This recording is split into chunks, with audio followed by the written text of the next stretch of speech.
Guys, I have just relaunched my Patreon page, meaning I have added new tiers and rewards, including physical rewards such as prints and stickers. I would be super happy and grateful if you would like to check it out. Your support means a lot to me. Thank you.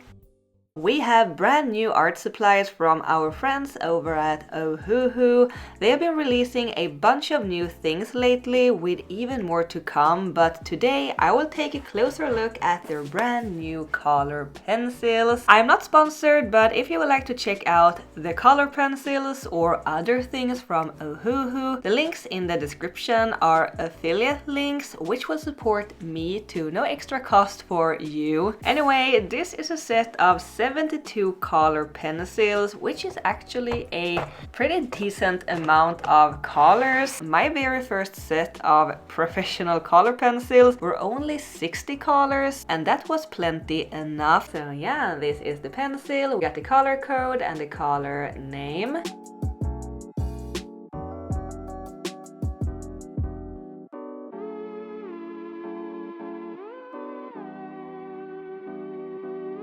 So these are oil-based color pencils, which I will get to in just a minute. I'm gonna do a little test where I compare them to other brands to see how they perform. But first, I'm gonna fill in the swatch card. Even if the swatches are quite small, I can already tell that the colors are very pigmented. I was also happy to see that it doesn't take a lot of force or pressure to get a rich color. Cheaper color pencils often uses more binder agent with less pigments, which usually turns out less saturated. Then you have to press really hard to get some color at all, which is very straining for the hand. So I was very happy to see that it doesn't take a lot of pressure to achieve a saturated, rich color. I like the color selection too. It seems like we have many brighter colors mixed with pastel tones and earthier tones.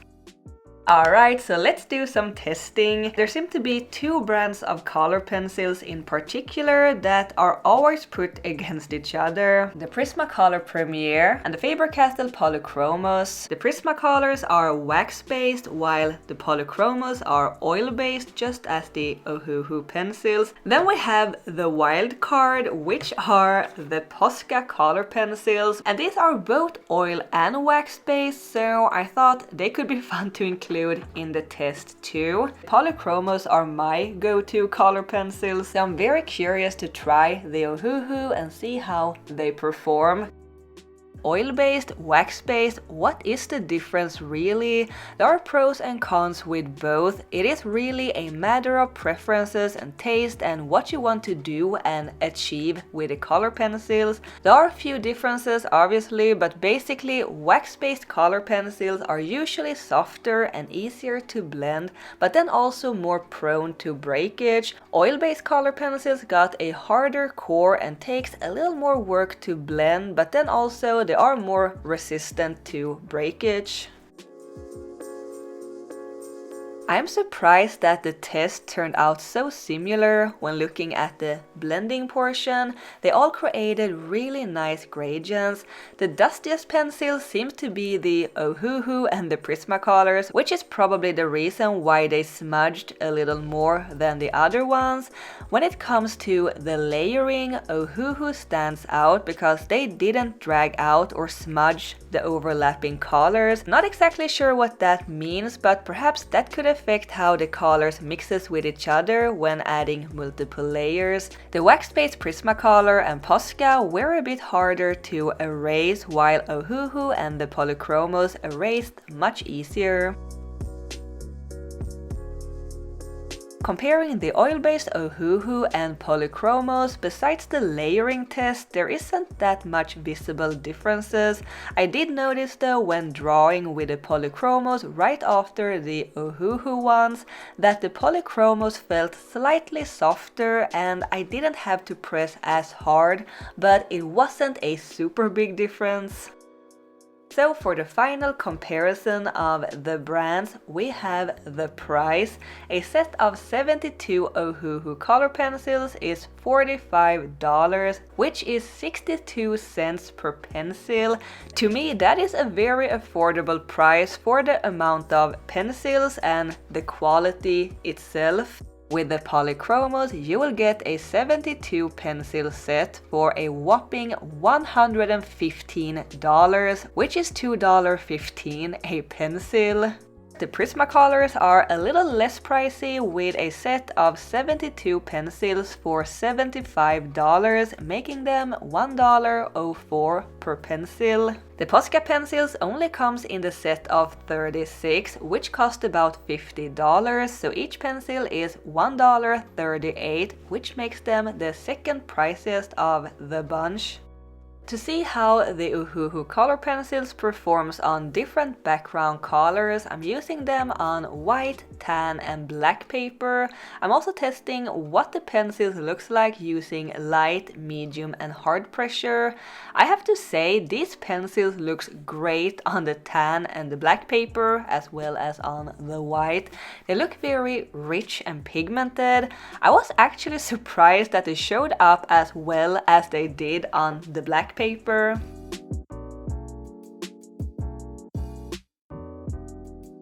Next up, I wanted to see how the pencils works on different types of mediums such as watercolors, paint markers, alcohol markers. I also remembered afterwards that I want to try them on dry pastel, so I added that too. And I also threw in a more textured paper so we can see what the pencils looks like on that too. Perhaps they struggled a little bit on top of the paint markers, since the paint marker surface is a little smoother with less grip or texture for the pigments to grip onto, but overall I think they performed really well in all the tests. Lastly, which is one of the more important tests in my opinion, being able to sharpen it without the pencil breaking. I sharpened it to a very fine point and then I used a pretty decent amount of pressure. It did leave a little bit of pigment crumbs, but it held up really well. The core seemed very strong and durable. From what I have seen from all the different tests so far, I am impressed. I have really high hope for these pencils, but we have one final test left, and that is making actual art with them. First, I needed to decide what I wanted to draw, which is always a struggle, but I have the cats and fika painting in the corner of my art studio, you know, that giant painting, so I thought a colorful art of another kitty with coffee would be fun to make. And at first I didn't know what kind of cake there would be in front of the cat, but since it is early spring I decided to make a semla, which we eat a lot here in Sweden during February and March. A semla is a cardamom seasoned wheat bun with whipped cream and sweet almond paste with powdered sugar on the top. You can get them in all different shapes and flavors nowadays, but this is the more traditional version. I traced the sketch to a lightly textured paper. Choosing which kind of paper to use with color pencils can be a little tricky. Usually more texture allows you to do more layering and it gives more saturated colors since the pigments got something to grip onto, but it also makes it harder to fill in all the little grooves and divots. It can make the white of the paper show through. Smoother paper gives a smoother result, but also sometimes less saturated colors and less room to make multiple layers. It all depends on what look you're going for and how detailed your art is and so on. I personally don't mind the more textured look, but this time I went with a medium to lightly textured watercolor paper. I haven't drawn with just color pencils in a while. I think my last color pencil only piece was back in 2022 something, so it took a little while before I got into the rhythm again. With markers, I usually go from light to dark when coloring, which I started off doing here too, but I noticed pretty quickly that it worked a lot better blending the colors when starting lightly with the darker tones and then gradually building up the layers and the intensity of the colors going in with the lighter tones. With color pencils, it is better to start lightly, meaning with a light pressure, if you want to be able to blend the colors properly. If you just want one solid color, it doesn't really matter, you can just go straight in, but the more you jam the pigments into the grain of the paper, the harder it is to add more pigments on top of that because the paper is already saturated. Working with color pencils takes a little more time and a little patience, but you can achieve so many different effects and textures, and the result can be really beautiful. My favorite way of using color pencils nowadays is usually with markers, a layer of markers on which I add the details and texture to with the color pencils. It is very similar to the way I color digitally too, a layer of solid color and then a pencil textured brush for shading, highlights and details. Color pencils used to be one of my go-to art supplies before I discovered alcohol markers. When I was little, I used color pencils all the time, and it really is a safe, comfort kind of art supply for me, if that makes any sense. But I rarely use color pencils only anymore, which is a shame because I really had a lot of fun with this piece. Once I had refreshed my memory on how to blend and layer, I worked a lot faster and with more confidence. I could add my own style a lot easier. I went into this meditative state, as I often do when I enjoy the process. But enough about that. What are my thoughts on these Ohuhu color pencils? And please keep in mind that I am no expert on using color pencils. I am self-taught, learned by doing, and by picking up some tips and tricks here and there. And with that being said, I think these color pencils are really good, especially for the price.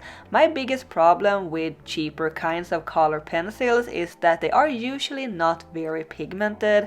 As I mentioned earlier, they add more binder agent and less pigments, so you have to use a lot of pressure, a lot of force to get any colors on the paper. But with these Ohuhu pencils, I never felt like I had to struggle to get the pigments on the paper. Of course, I had to add a little more pressure when deepening and burnishing the colors, but never to the point that it felt frustrating or that it was hurting my hand. I would say that it was a smooth coloring process and the colors are very rich and vibrant. Also, another thing that makes me very positive about these pencils, the durability. During this whole time testing the pencils and making this art, not a single broken nib. Even though I sharpened the pencils multiple times, I absolutely hate when I feel like I can't add the pressure that I need to the pencils or even sharpen them without risking breaking the nib. And yes, I'm looking at you, Prismacolor, but I had no problem at all with these pencils, and of course all the other things that I have already mentioned when doing the different tests earlier. I have only positive things to say. You can use the pencils on different types of papers and mediums. Color pencils in general are very versatile and you can use them for so many different things. So if you are interested in color pencils, in my opinion, it is worth it investing in a good set because they will last you a very long time. And with the Ohuhu pencils, it won't cost you a fortune. Can I recommend them? Absolutely. I love how this piece turned out. It is so colorful and it has just the right amount of pencil texture that I like. It is so fun and whimsical, definitely one of my favorite art pieces in a while. It would make such a cute calendar picture for February. The hearts are very Valentine's Day and the tulips and semla are also very typical for this time of the year. And of course I had to add the powdered sugar on top of the semla. At the very end I added some white details and highlights with a white paint pen. I hope you liked this art too and that you found this review somewhat helpful. Don't forget to check out my Patreon page for more art, and this artwork will actually be the reward print for February. Thanks Ohuhu for the color pencils. Links to their products are in the description box below along with a discount code. And thank you guys for watching. I will see you next time. Keep drawing my happy cats. Bye!